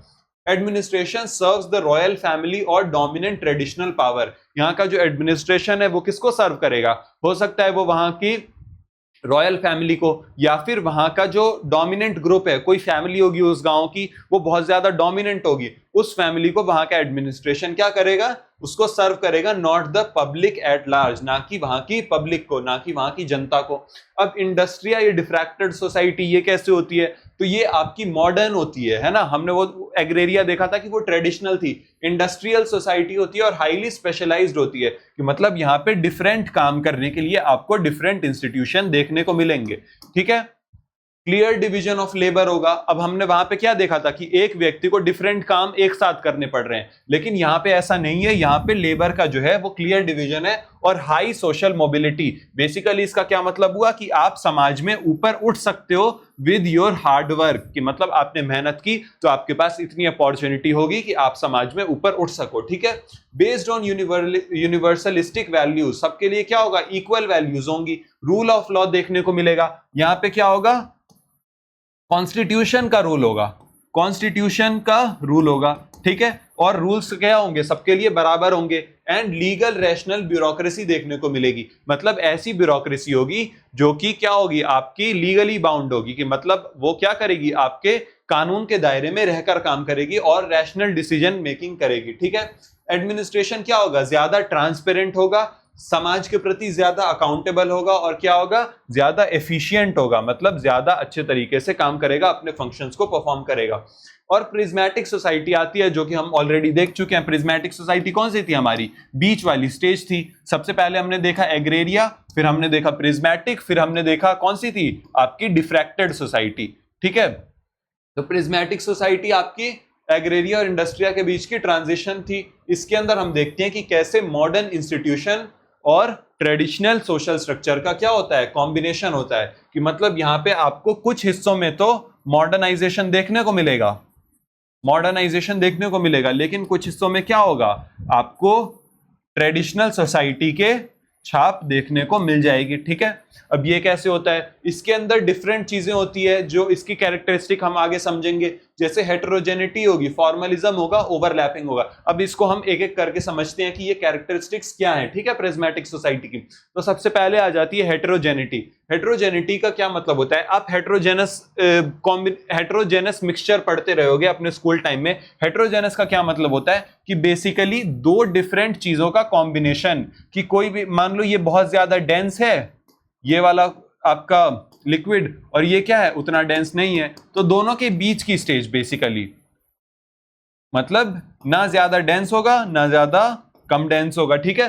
तो यहां पे हम देखते हैं कि कैसे दोनों साथ में एग्जिस्ट कर रहे हैं। Different values, institution and practices को एग्जिस्ट इन सेम सोसाइटी। तो हम देखते हैं कि कैसे यहाँ पे डिफरेंट वैल्यूज जो हैं वो एक साथ एग्जिस्ट कर रही हैं, ठीक है। फॉर्मलिज्म देखने को मिलता है, कि मतलब जो रिटर्न रूल्स हैं और एक्चुअल प्रैक्टिस उसके बीच में आपको डिफरेंस देखने को मिलेगा। इसका क्या मतलब हुआ कि वहां पे रूल ऑफ लॉ होगा, कानून तो होगा, लेकिन वो आपका जो रियल लाइफ इंप्लीमेंटेशन है उस कानून का, वो नहीं हो रहा होगा, है ना। This helps explain corruption and weak implementation. इससे आप समझ सकते हो कि कैसे करप्शन जो सोसाइटी में है और वीक इंप्लीमेंटेशन लॉज का कैसे हो रहा है। अब फॉर एग्जांपल इंडियन सोसाइटी का एग्जांपल ले लो आप, कैसे हमारे समाज में करप्शन कितना ज्यादा देखने को मिलता है। ये किसका एग्जांपल है, क्योंकि हमारी सोसाइटी अभी भी प्रिज्मेटिक स्टेट में है, बिकॉज यहाँ पे रूल्स वगैरह तो एग्जिस्ट कर रहे हैं, लेकिन उन रूल्स को उतने अच्छे तरीके से इंप्लीमेंटेशन नहीं हो रहा है, अकाउंटेबिलिटी उतनी नहीं है। कोई भी सर्वेंट पब्लिक का कोई भी डिसीजन ले लेता है और उसको जवाबदेही नहीं होती है उसकी, ठीक है। ओवरलैपिंग हमको देखने को मिलती है।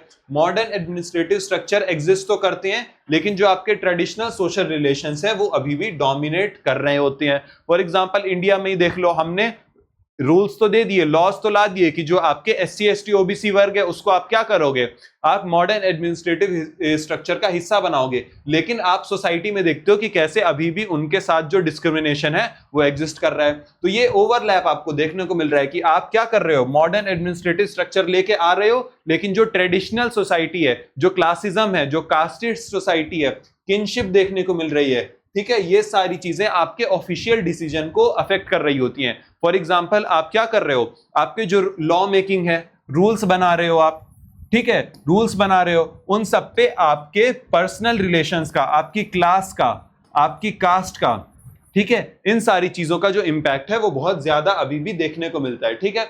अब इसी में हम प्रिज्मेटिक सोसाइटी में दो मॉडल्स देखते हैं, जो कि पहला है आपका साला मॉडल, जो कि दिखाता है आपके एडमिनिस्ट्रेटिव सब सिस्टम को, ठीक है। तो साला मॉडल बेसिकली क्या है, it's in prismatic society administrative सब सिस्टम को आपके फ्रेडरिक्स ने साला मॉडल नाम दिया। अब साला मॉडल जो है, साला वर्ड आपका बेसिकली थाई लैंग्वेज से आता है, ठीक है। और इसका क्या मतलब होता है, इसका मतलब होता है एक, फॉर एग्जांपल आप कम्युनिटी हॉल ले लो, ठीक है, कम्युनिटी हॉल या फिर कोई रूम, ठीक है। अब कम्युनिटी हॉल आप देखते हो, community hall different functions perform कर रहा होता है ना। कई बार उसमें आप देखोगे प्ले वगैरह कंडक्ट कराया जा रहा है, कई बार वहां पे क्या हो रहा है, कोई फंक्शन परफॉर्म कराया जा रहा है। तो बेसिकली आप देखते हो कि एक कम्युनिटी हॉल डिफरेंट पर्पसेस को सर्व कर रहा होता है, ठीक है। तो यहां पे भी हम यही देखते हैं, जो आपके फ्रेडरिक्स हैं वो बोलते हैं कि आपका जो एडमिनिस्ट्रेशन है वो डिफरेंट फंक्शन परफॉर्म कर रहा होता है, ठीक है। उन्होंने बोला कि officials may act less neutral bureaucrats and more like members of clique और सोशल ग्रुप, कि बेसिकली जो आपका ब्यूरोक्रेट्स हैं वो उतने न्यूट्रली एक्ट नहीं करेंगे, बल्कि वो एक्ट करेंगे as a member of collect या फिर किसी भी एक पर्टिकुलर सोशल ग्रुप का। क्लेक्ट बेसिकली मतलब, क्लेक्ट वर्ड का मतलब होता है कि group based on your on community, class या फिर कास्ट, ठीक है। तो ये सारी चीजों पे उनके कम्युनिटी, क्लास या कास्ट का आपके डिसीजन मेकिंग के ऊपर बहुत ज्यादा इंपैक्ट होगा, ठीक है। रिक्रूटमेंट के अंदर, प्रमोशन के अंदर और डे टू डे आपकी फंक्शनिंग के ऊपर आपके फैमिली का, आपके किनशिप का और आपकी सोशल आइडेंटिटी का इंपैक्ट है वो बहुत ज्यादा होगा, ठीक है। अब उनका जो इकोनॉमिक सब सिस्टम था वो क्या था, उसको नाम दिया बाजार कैंटीन मॉडल। अब बाजार कैंटीन मॉडल क्या कहता है, तो Fred's describe the prismatic economy as bazaar canteen model, ठीक है, कि वहां की इकोनॉमी कैसी है, बाजार कैंटीन मॉडल जैसी है। अब इसका क्या मतलब हुआ कि prices and access to good services vary according to status, influence and bargaining power, कि आपकी जो एक्सेसिबिलिटी है गुड्स को खरीदने की वो आपके स्टेटस के ऊपर, ठीक है, आपका समाज में स्टेटस कैसा है, आपका इन्फ्लुएंस कैसा है आपके समाज पे, और आपकी बार्गेनिंग पावर है उसके ऊपर कैसे निर्भर करता है, ठीक है। जो डोमिनेंट ग्रुप है समाज के उसको क्या होगा, ज्यादा अच्छा एक्सेस मिलेगा रिसोर्सेज का। फॉर एग्जांपल आप वाटर सप्लाई की बात कर लो, एक बहुत छोटी सी चीज है ना, पानी मूलभूत सुविधा है सबके लिए। तो जो आपका जो हाई डेवलप्ड सोसाइटी होंगी, रिच सोसाइटी होगी, उसको पानी जैसी चीजों तो बहुत आसानी से अवेलेबल हो जाएंगी, लेकिन कोई मार्जिनल ग्रुप होगा उसको एक्सप्लॉयटेशन फेस करना पड़ेगा। लेकिन यहां पे बेसिकली वो बात कर रहे थे ऐसी चीजों की, सर्विसेज की, जिसको आप खरीद सकते हो, जिसके ऊपर आपके जो डोमिनेंट ग्रुप है उसका इंपैक्ट, उसका जो इन्फ्लुएंस है वो ज्यादा देखने को मिलता है। तो अब इसका क्रिटिकल इवैल्यूएशन देखते हैं फ्रेडरिक्स के मॉडल का। तो इसकी स्ट्रेंथ क्या क्या है, तो इसकी स्ट्रेंथ सबसे पहली है कि ये आपके एडमिनिस्ट्रेटिव रियलिटी को, जो भी डेवलपिंग सोसाइटी है वहां का एडमिनिस्ट्रेशन कैसा है उसको समझने में मदद करता है, ठीक है। ये दिखाता है कि कैसे आपका वेस्टर्न ब्यूरोक्रेटिक मॉडल जो है वो पोस्ट कॉलोनियल कंट्री में उतने अच्छे तरीके से काम नहीं करेगा, बिकॉज वहां की सोशल रियलिटीज आपके वेस्टर्न कंट्रीज से बहुत ज्यादा अलग हो जाती है, ठीक है। ये दिखाता है कि कैसे पब्लिक एडमिनिस्ट्रेशन में एनवायरनमेंट का इंपैक्ट बहुत ज्यादा है, जो कि हम इंट्रोडक्शन में ही पढ़ चुके हैं। इसके अलावा दिखाता है कि ये करप्शन और इनएफिशिएंसी को कैसे समझने में हेल्प करता है, कि जैसे हमने फॉर्मलिज्म का कॉन्सेप्ट समझा और ओवरलैपिंग का समझा, क्लेक्ट्स का कॉन्सेप्ट समझा, ठीक है, बाजार कैंटीन मॉडल समझा। इन सब से हमको समझने में क्या मदद मिली, ये सब हमको बताता है कि कैसे आपकी जो सोसाइटी है, आपकी सोसाइटी उसमें आपके पर्सनल रिलेशंस बहुत ज्यादा, आपके जो इंपैक्ट है, इन्फ्लुएंस है, वो कितना ज्यादा आपके चीजों को क्या करता है, इन्फ्लुएंस करता है, ठीक है। और दिखाता है कि कैसे जो लॉज हैं और इंस्टीट्यूशन जो बनाए गए हैं वो प्रैक्टिस में नहीं लाए जा सकते, ठीक है। और ये दिखाता है कि कैसे डेवलपिंग सोसाइटी में ट्रांजिशन देखने को मिल रहा है, कि मतलब most developing countries are neither fully transitional ना ही फुल्ली मॉडर्न। तो इस रियलिटी को फ्रेडरिक्स का मॉडल अच्छे से कैप्चर करता है, जैसे कि आप इंडियन सोसाइटी का एग्जांपल इसमें समझ सकते हो। अब इसकी लिमिटेशंस क्या क्या हो जाती हैं, तो सबसे पहली लिमिटेशन है कि ये बहुत ज्यादा पेसिमिस्टिक है, बहुत उतना ऑप्टिमिस्टिक नहीं है। ये आपकी जो प्रिज्मेटिक सोसाइटी है उसके नेगेटिव्स को ज्यादा हाईलाइट कर रहा है, ठीक है। ओवर जनरलाइज्ड है, कि जो मॉडल है वो बहुत ज्यादा ब्रॉड है और हर डेवलपिंग कंट्री में एक तरीके से काम नहीं कर सकता, बिकॉज हर डेवलपिंग कंट्री की जो सोशल स्टेट है वो एक जैसी नहीं है।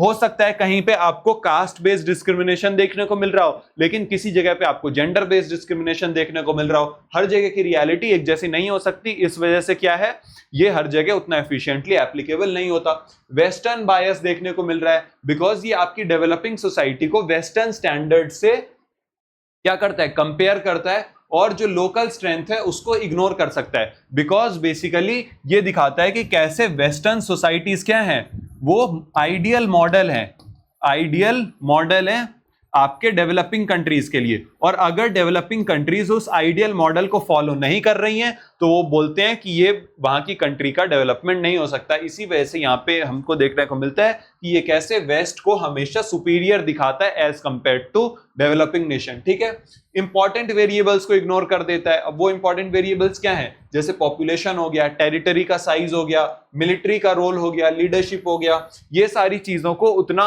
एफिशिएंटली उसके ऊपर एम्फेसिस नहीं डालता, बिकॉज यहाँ पे आप ऑलरेडी देख रहे हो कि कैसे इसने सिर्फ कास्ट, क्लास, इन सब चीजों के ऊपर ज्यादा एम्फेसिस डाला है। ठीक है, under estimate nation building effort, तो ये क्या कर रहा है, आपके पॉजिटिव डेवलपमेंट को जो कि आपके पोस्ट कॉलोनियल स्टेट्स में हो रहे हैं उसको ज्यादा अच्छे से क्या करता है, रिकॉग्नाइज नहीं करता है। ठीक है, उसको अंडर वैल्यू करता है।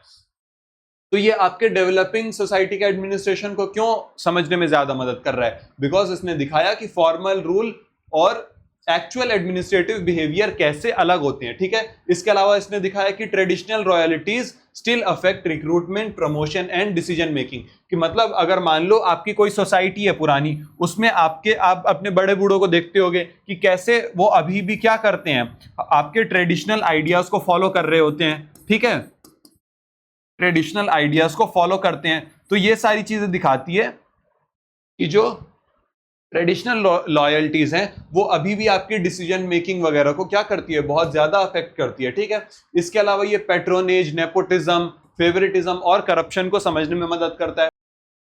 ठीक है, तो ये दिखाता है कि कैसे आपका डेवलपिंग सोसाइटी में आपका मिक्स्ड, अनस्टेबल और ट्रांजिशनल स्टेज हमको देखने को मिल रही है। ठीक है, ब्यूरोक्रेटिक सिस्टम की। ठीक है, अब इसके अलावा ये क्या दिखाता है, ये दिखाता है कि एडमिनिस्ट्रेशन आपका it must be studied in relations to society, culture and economy, not as a detached technical system, कि आप एडमिनिस्ट्रेशन को एक अलग थलग सिस्टम के रूप में नहीं पढ़ोगे। आप कैसे पढ़ोगे, आप पढ़ोगे उसका ध्यान में रखते हुए वहां के इकोलॉजी, वहां की सोसाइटी वगैरह को। ठीक है, तो to conclude we can say that उनका जो इकोलॉजिकल मॉडल था, it is a major contribution to your public administration, क्योंकि इसने एडमिनिस्ट्रेशन को as a product of its environment दिखाया। हम ऑलरेडी समझ चुके हैं ना कि कैसे वहां का इन्वायरमेंट वहां के एडमिनिस्ट्रेशन को बहुत ज्यादा इंपैक्ट करता है। ठीक है, इस वजह से ये इंपॉर्टेंट हो जाता है। इसके अलावा prismatic model is specially useful for understanding administrative problem of developing societies, कि मतलब हमने देखा कि कैसे आप डेवलपिंग सोसाइटीज को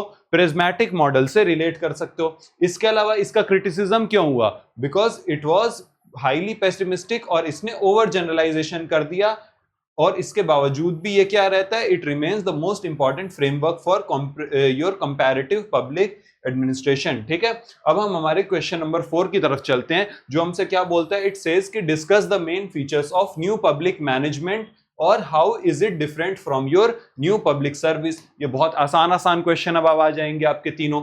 तो जो न्यू पब्लिक मैनेजमेंट था ये आपका 80s और 90s के दशक के बीच में क्या हुआ, डेवलप हुआ as a response to perceived inefficiency of traditional public administration. तो हम देख रहे थे कि जो आपका ट्रेडिशनल पब्लिक एडमिनिस्ट्रेशन था वो क्या था, वो करप्ट था और क्या था, इनएफिशिएंट था। जितने अच्छे से उसको काम करना चाहिए था उतने अच्छे से वो काम नहीं कर पा रहा था। ठीक है, और रिस्पॉन्सिव उतना नहीं था। इसीलिए आपका न्यू पब्लिक मैनेजमेंट इमर्ज हुआ आपका बेसिकली यूके वगैरह में। ठीक है, उसके बाद ये फैल गया। It sought to make public organisations more effective, तो ये क्या करना चाह रहा था, जो आपके ऑर्गेनाइजेशंस थे उसको ज्यादा इफेक्टिव बनाना चाह रहा था, ज्यादा एफिशिएंट बनाना चाह रहा था, कि वो ज्यादा अच्छे तरीके से फंक्शन कर सके और इकोनॉमिकल बनाए, कि मतलब क्या हो, वो जो पैसा खर्च कर रहा हो वो पैसा क्या हो, बेस्ट तरीके से खर्च हो, वेस्टेज ना हो, bye adopting market oriented and managerial methods, की मतलब हमने पब्लिक एडमिनिस्ट्रेशन के अंदर मार्केट को अब इंपॉर्टेंस देना शुरू कर दिया। अब हम वो देखेंगे कि कैसे हुआ।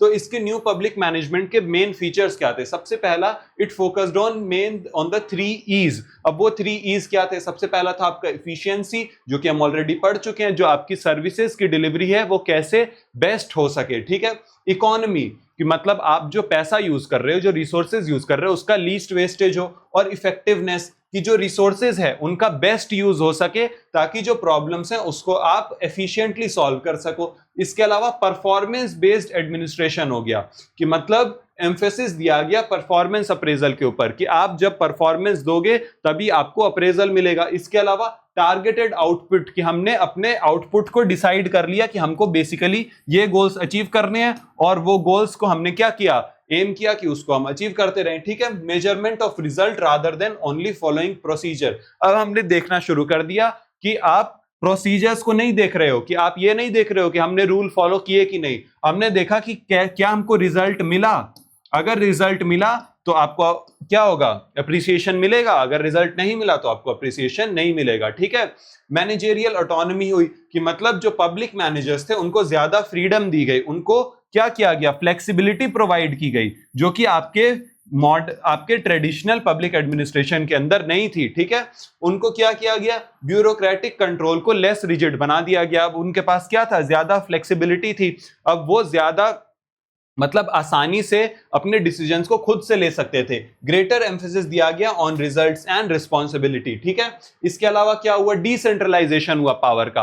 अब जो पावर पहले क्या थी, आपके हायर लेवल ऑफ अथॉरिटी के पास थी, उस पावर को हमने लोअर लेवल के पास भेज दिया। ठीक है, ब्यूरोक्रेटिक स्ट्रक्चर को हमने लेस रिजिड बना दिया और डिसीजन मेकिंग जो थी अब वो ज्यादा फ्लेक्सिबल थी। इसका क्या मतलब हुआ कि जो आप डिसीजन ले रहे थे अब वो आप ज्यादा आसानी से ले सकते थे, इंडिपेंडेंटली डिसीजन ले सकते थे। मार्केट ओरिएंटेशन कैसे, कि मार्केट को एज अ की रेगुलेटर ऑफ सोसाइटी बताया। ठीक है, greater trust in competition and consumer choice, कि मतलब अब देखा जाने लगा कि जो कंपटीशन है, जब आप कंपीट करोगे दूसरों से तो आपके पास मोटिवेशन ज्यादा होगा to emerge as the best in your field. ठीक है, तो जब हमने क्या किया, हमारी पब्लिक सर्विसेज को मार्केट में डाल दिया तो लोगों के पास क्या था, ये कंपटीशन वाली भावना आ गई ताकि वो बेस्ट सर्विसेज प्रोवाइड कर सके।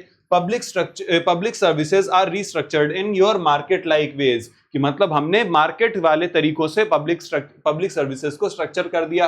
कॉस्ट कटिंग और एफिशिएंसी ड्राइव्स लाई गई, कि मतलब जो आपका गवर्नमेंट का एक्सपेंडिचर था उसको कैसे कम किया जा सके। ठीक है, greater concern with financial discipline. Financial discipline की मतलब पैसे की वेस्टेज वगैरह को रोका गया। ठीक है, और अकाउंटेबिलिटी बढ़ाई गई। Better use of public resources, जो पब्लिक रिसोर्सेज थे उसका क्या किया गया, ज्यादा एफिशिएंट इस्तेमाल किया गया। इसके अलावा प्राइवेट सेक्टर प्रैक्टिसेस को अडॉप्ट किया आपने पब्लिक वाले एडमिनिस्ट्रेशन में। ठीक है, public sector borrows management technique from your private sector, की मतलब जैसा प्राइवेट सेक्टर में मैनेजमेंट टेक्निक फॉलो हो रही थी वैसा अब आपने यहां पे अडॉप्ट कर लिया।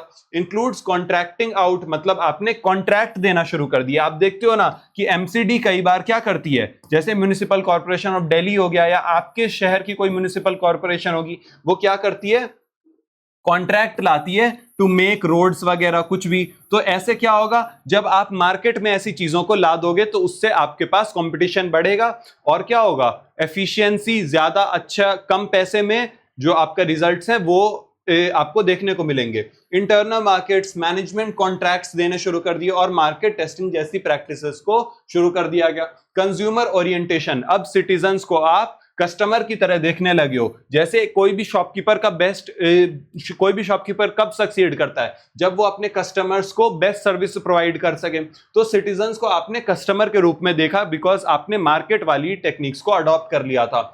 प्रायोरिटी दी गई ऑन सर्विस की क्वालिटी और कंज्यूमर चॉइस को, कि मतलब कंज्यूमर की जो आपकी चॉइसेस थी उसको बढ़ा दिया और बेस्ट सर्विस क्वालिटी प्रोवाइड की गई। ठीक है, अकाउंटेबिलिटी एंड कंपटीशन, ज्यादा एम्फेसिस डाला गया अकाउंटेबिलिटी के ऊपर ताकि कोई भी तरह की धांधलेबाजी ना हो सके। ठीक है, इसके अलावा competition is encourage to improve service delivery, कि मतलब कंपटीशन को आपने बढ़ाया। जब आप कॉन्ट्रैक्ट दोगे बाहर, आप क्या करोगे, कॉन्ट्रैक्ट लेके आओगे और क्या करोगे, बोलोगे कि तुम 10 लोग हो, तुम 10 में से अगर मुझे बेस्ट रिजल्ट देने वाला कम पैसे में कोई मिलेगा तो मैं उसको कॉन्ट्रैक्ट दे दूंगा। तो ऐसे क्या होगा, आपको बेस्ट सर्विस डिलीवरी देखने को मिलेगी। ठीक है, यूज ऑफ इंफॉर्मेशन टेक्नोलॉजी, कि मतलब सर्विस डिलीवरी के लिए अब इंटरनेट का यूज किया जाने लगा। ठीक है, इसके बाद हम देखते हैं new public management versus new public service के बीच का डिफरेंस क्या है। तो नेचर ऑफ थ्योरी देखो, न्यू पब्लिक मैनेजमेंट जो है वो आपकी इकोनॉमिक थ्योरी है, जहां पे आप देख रहे हो कि कस्टमर्स को आप,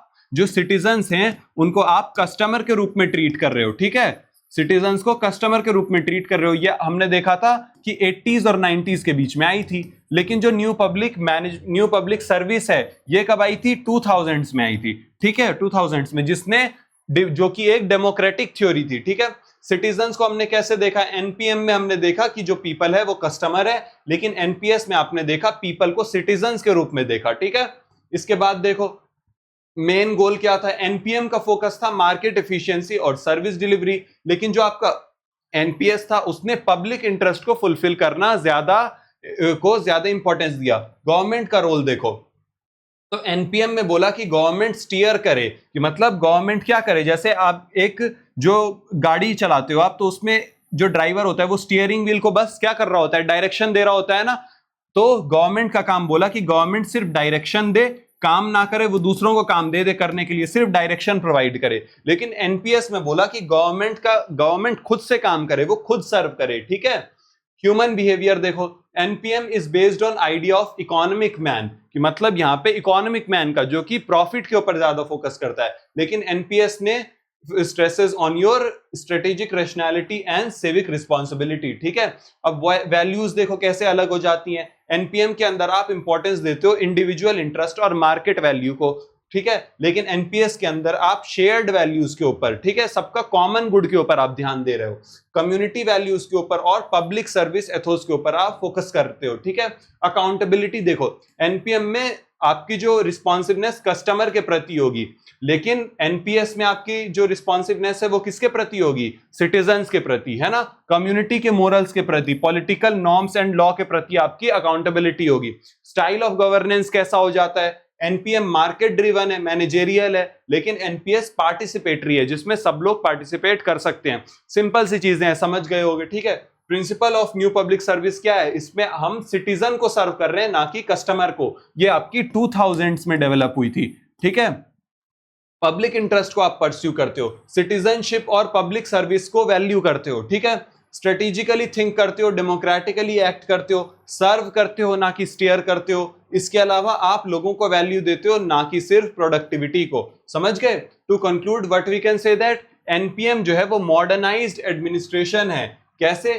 थ्रू योर एफिशिएंसी, डिसेंट्रलाइजेशन किया गया, market orientation and performance based reforms लाए गए। लेकिन जो एनपीएस है वो क्या है? ये और ज्यादा डेप्थ में आ जाता है, because in a different direction, because इसने क्या किया गया? मार्केट लॉजिक को कंप्लीटली रिजेक्ट कर दिया और किसके ऊपर वापस से फोकस ले आया कि एडमिनिस्ट्रेशन किसके ऊपर फोकस कर रहा है? सिटीजनशिप के ऊपर, पब्लिक इंटरेस्ट के ऊपर, डेमोक्रेटिक पार्टिसिपेशन और शेयर्ड वैल्यूज जैसी चीजें जो कि आपकी पहले थी, उन चीजों के ऊपर इसने क्या किया?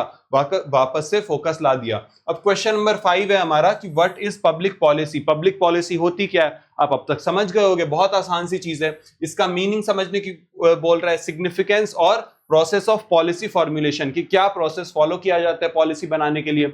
सिंपल सी चीजें हैं, है ना, फटाफट करते हैं इसको। पब्लिक पॉलिसी क्या होती है? It refers to your course of action, कि मतलब आप कोर्स ऑफ एक्शन होगा, डिसीजन मेकिंग होगी, और क्या होगा? Measures taken by government to deal with public problem and achieve policy goal. Basically public policy के अंदर आप अपना क्या करोगे? गोल्स डिसाइड करोगे, फिर आप ये डिसाइड करोगे कि आप उस गोल्स को अचीव करने के लिए कैसे एक्शंस लोगे। इसके अलावा आप डिसीजन बनाओगे और measures taken by government to deal with, कि मतलब गवर्नमेंट ने जो डिसीजन लिए ताकि वो क्या कर सके, जो आपके जनता की प्रॉब्लम्स है उससे डील कर सके और पॉलिसी के गोल्स को अचीव कर सके। ये सारी चीज आपकी पब्लिक पॉलिसी का हिस्सा हो जाती है, ठीक है।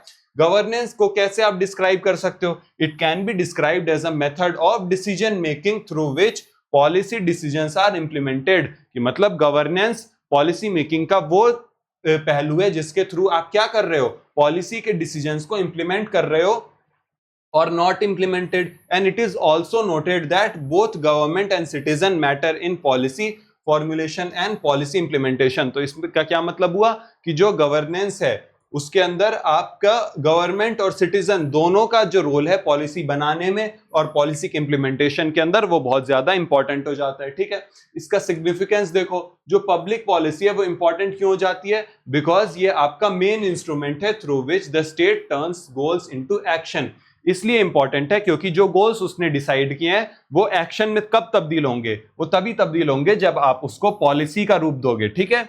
ये डेवलपमेंट को गाइड करता है, सर्विस की डिलीवरी करता है और प्रॉब्लम्स को सॉल्व करता है, ठीक है, ये इंपॉर्टेंट हो जाता है। और क्या करता है ये मॉडर्न जो पब्लिक एडमिनिस्ट्रेशन है, it has become more policy oriented because new approach stress policy research, citizen involvement, accountability, transparency and better governance। इसका क्या मतलब हुआ कि जो आपका मॉडर्न पब्लिक एडमिनिस्ट्रेशन है वो पॉलिसी ओरिएंटेड हो गया है। ऐसा क्यों हो गया है? बिकॉज इसके अंदर आप पॉलिसी की रिसर्च के ऊपर ध्यान दे रहे हो। पब्लिक एडमिनिस्ट्रेशन सिर्फ इंप्लीमेंटेशन तक नहीं सीमित रह गया, अब आप इसके अंदर रिसर्चेस भी कर रहे हो ताकि आप बेस्ट पॉलिसी बना सको, सिटीजन को इन्वॉल्व कर रहे हो पॉलिसी मेकिंग में। इसके अलावा आप क्या कर रहे हो, अकाउंटेबिलिटी आपकी बढ़ गई है और ट्रांसपेरेंसी बढ़ गई है और गवर्नेंस भी क्या हो गया है, ज्यादा इंप्रूव्ड हो गया है, ज्यादा इंक्लूसिव हो गया है। अब इसके प्रोसेस देख लेते हैं, इसके अंदर कौन कौन से स्टेप्स होते हैं।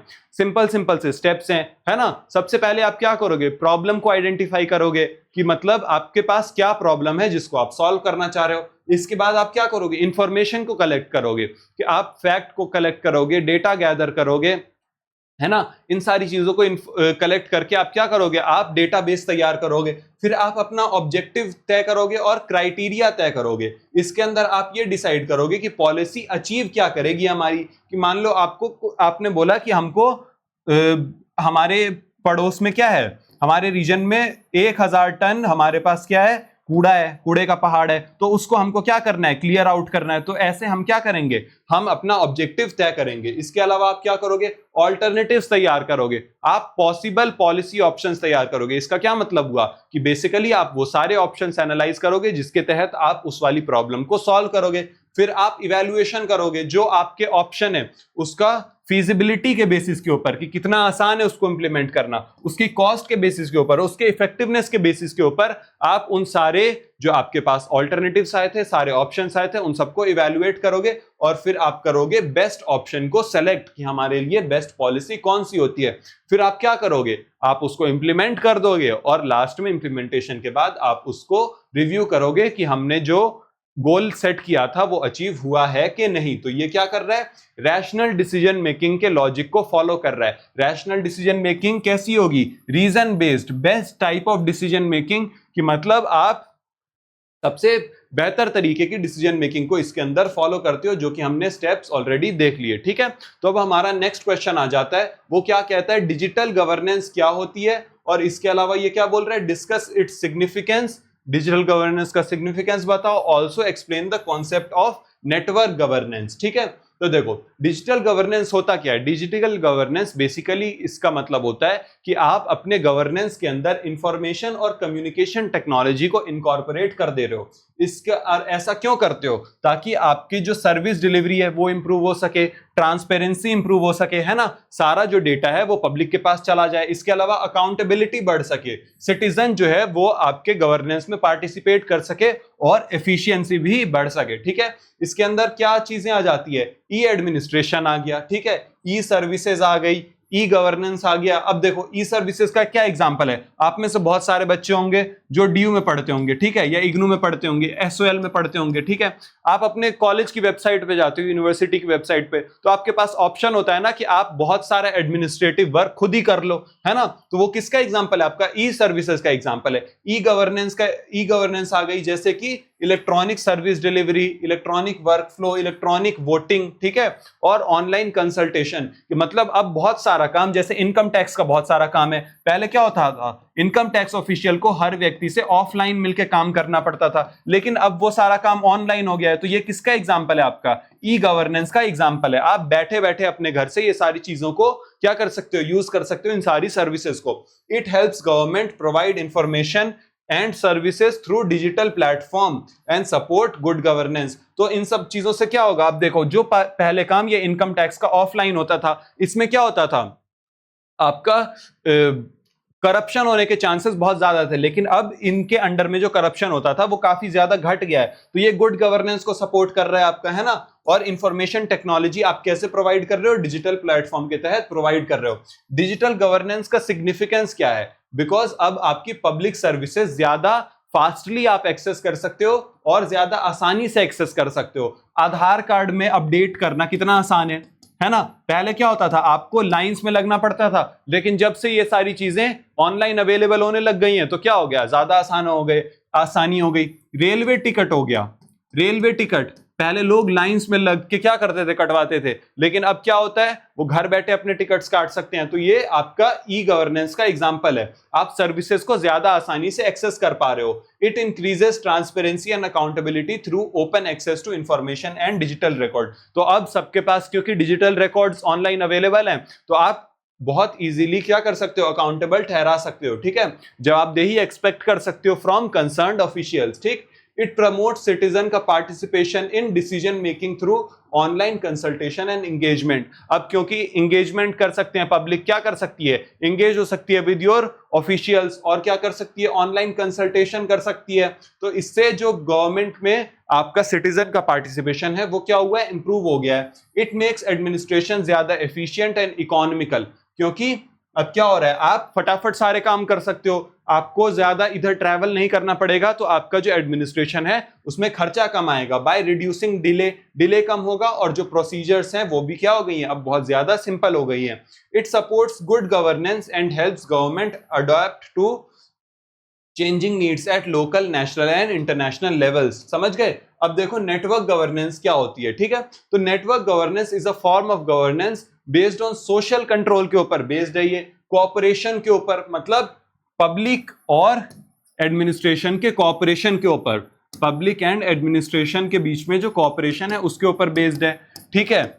And relationships rather than only on bureaucracy, hierarchy और फॉर्मल कॉन्ट्रैक्ट्स, ठीक है। अब इसके अंदर आपके इंडिपेंडेंट एक्टर्स आते हैं, मल्टीपल स्टेक होल्डर्स आते हैं, working together in a network to create consensus on policy making. अब जब आपके डिफरेंट एक्टर्स किसी पॉलिसी मेकिंग में आ जाएंगे तो क्या होगा, एक ज्यादा बेहतर पॉलिसी बन पाएगी, बिकॉज अब सबका रिप्रेजेंटेशन हो रहा है, ठीक है, सबका रिप्रेजेंटेशन आपको देखने को मिल रहा है, ठीक।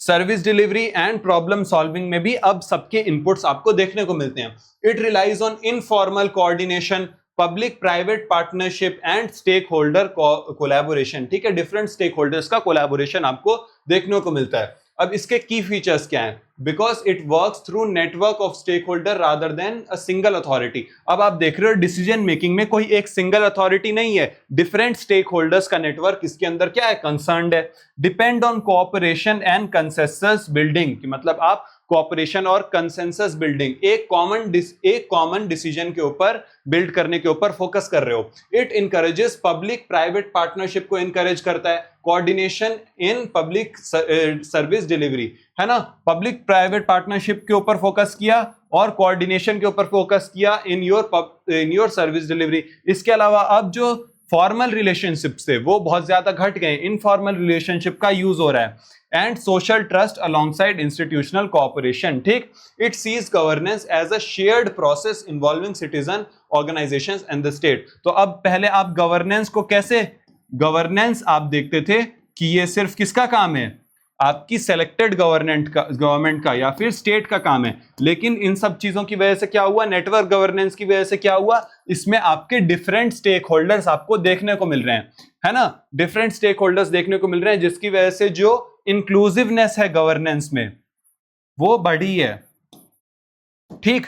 अब आप नेटवर्क गवर्नेंस वाली चीज को खुद ही लिख सकते हो, इतना ज्यादा समझने की इसमें जरूरत नहीं है, ठीक। तो देखो डिजिटल गवर्नेंस क्या है, it is the use of technological side of modern administration, ठीक है, आपने एडमिनिस्ट्रेशन के अंदर टेक्नोलॉजिकल साइड को इनकॉर्पोरेट कर दिया। लेकिन नेटवर्क गवर्नेंस क्या है, ये कोलैबोरेटिव साइड है, यहाँ पे आपको डिफरेंट स्टेक होल्डर्स का कोलैबोरेशन देखने को मिल रहा है, ठीक है।